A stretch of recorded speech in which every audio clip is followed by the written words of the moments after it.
Assalamualaikum warahmatullahi wabarakatuh. Perkenalkan, nama saya Dwi Pujariani dari kelas 12 TKJ 1. Di sini saya akan menjelaskan mengenai DSL atau Digital Subscriber Line. Yang pertama, Digital Subscriber Line atau DSL adalah teknologi yang menyediakan penghantar data digital melewati kabel yang digunakan dalam jarak dekat dari jaringan telepon setempat. Biasanya, kecepatan unduh dari DSL berkisar 128 KB per sekon sampai 24.000 KB per sekon, tergantung dari teknologi DSL tersebut. Kecepatan unggah DSL lebih rendah dari unduh versi ADSL dan sama cepat untuk SDSL. Yang kedua, protokol DSL dan konfigurasinya. Implementasi DSL mampu menciptakan jaringan router atau jembatan.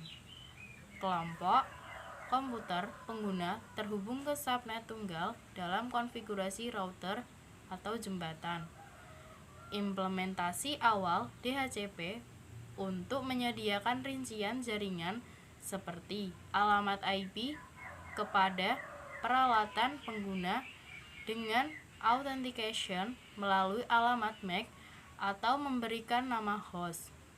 Kemudian, implementasi seringkali menggunakan PPP melalui Ethernet atau ATM (PPP OA atau PPP OE).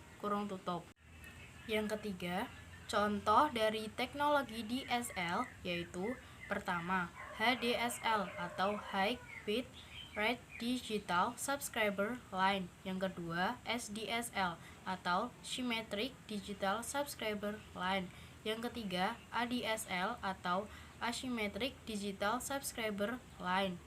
Yang keempat, RADSL atau Rate Adaptive Digital Subscriber Line.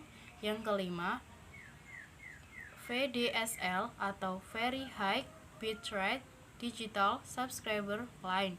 Yang keenam, VDSL2 atau Very High Bitrate Digital Subscriber Line 2. Yang ketujuh, SHDSL atau G Symmetric High Speed Digital Subscriber Line. Yang keempat, prinsip kerja DSL yaitu DSL menggunakan kabel tembaga telepon yang telah ada.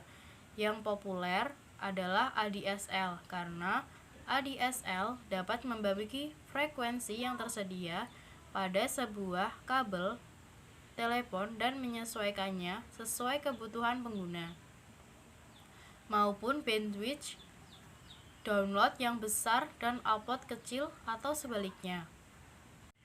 Yang kelima, penggunaan frekuensi dalam sebuah kabel dibagi menjadi 3, yaitu percakapan suara berfrekuensi 0 sampai 4 kHz, saluran upstream atau upload berkisar 25 sampai 160 kHz, sedangkan downstream atau download memiliki frekuensi 240 kHz sampai 1,5 MHz.